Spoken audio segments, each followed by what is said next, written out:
Hi everyone, here's what's bothering me today.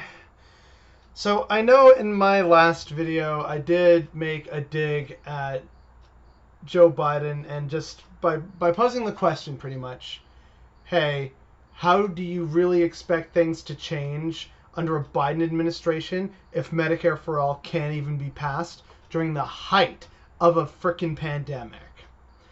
And while I still stand by those words because I want people to go out and start really harassing the people holding up legislation, whether they're Democrat or Republican, I do want to talk about something that a few people, either on social media or in comments on different websites where I shared this, sort of asked me, which is, well, yeah, this is why we should vote third party.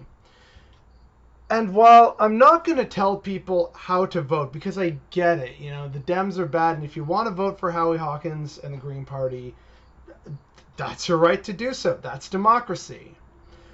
But one thing that I talked about in Jolah's live stream, in the Burning Your Bus live stream a while ago, back in August, it's also about doing the least damage or causing the least harm. Biden, in terms of the two that are likely to possibly win and become the next president of the United States, who does the least damage? Joe Biden and Kamala Harris, or Donald Trump and Mike Pence? If you're sensible in any way, you recognize that that's Joe Biden. If you are a brown person, a minority, a black person, a member of the LGBT community, another 4 years of Trump, especially seeing the current rise of fascism, is terrifying to you. The people who say, oh, well, it's a matter of moral superiority, or not superiority, but it's a sense of, look how moral and just and righteous I am by saying, you know what, I'm not going to participate in these terrible politics from the Democrats. They have lost my vote. And okay, but at the same time, if we're thinking about moral and ethical decisions, what is more moral and ethical? The one that deals with your personal values or with your broader societal values?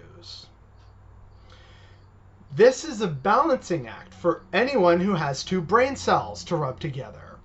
And so it's not as easy as simply saying, I'm not going to vote Democrat because that's the moral thing to do based on my value system. And that's not wrong, but it's also worthwhile to really just pull back for a second and think, does this action or does this belief impact people other than myself? This is why here in Canada, I sometimes, when it's been a very close, election, have voted for a party that had the greatest chance of defeating another candidate or another party that I absolutely did not want to see in power. And this is why democracy is a bit of a strategy game, if you want to think of it that way. Our actions in terms of democracy have consequences, often very far-reaching consequences, and not just for our team, but for other people, whether we agree with them or not. How much policy from any political party do you see that meaningfully touches on ableism? How much policy do you see from any mainstream party that truly touches on the root causes of inequality and injustice and racism and bigotry? How many parties meaningfully address the coming climate catastrophe? It is simply not enough to sit there and feel good about yourself because you refuse to vote for a party or a candidate on principle. Principles should be more than just our own personal outlook. It should also be about what we want to see and expect from the society in which we participate. Yes, I am an individual, but I am also part of a collective.